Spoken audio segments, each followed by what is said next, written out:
Ki seng baper kan thup ik pai ba persa ik public hearing ha eastern tia kila khang lenti gitu ki bomod banle sakate ke chialang.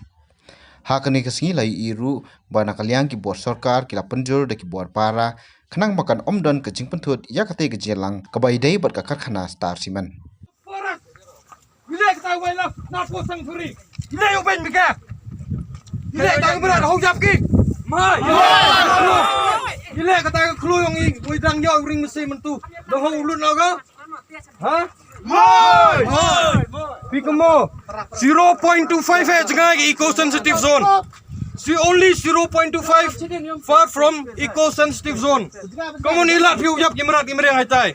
1.46 kilometer ganar po sangsuri jangai gana po ganiga mining proposed mining. We will not allow them to destroy our natural habitat. Ile ka sarkar pun dia yang kam ambinet gima. Ha? Forest Gani daw kulami ko forest department. Ilem tipikata ko wildlife sanctuary. Imtok jain tia embhak yo wildlife sanctuary. Orang beri pertama rabem yo lagi. Kau nak destroy ga? Kamu lada yo ke mining. Kenai pi lada yo ke mining ai tai do blasting gi. Carbon footprint of heavy machinery do remain ai tai. How you getting merat gimreng ai tai?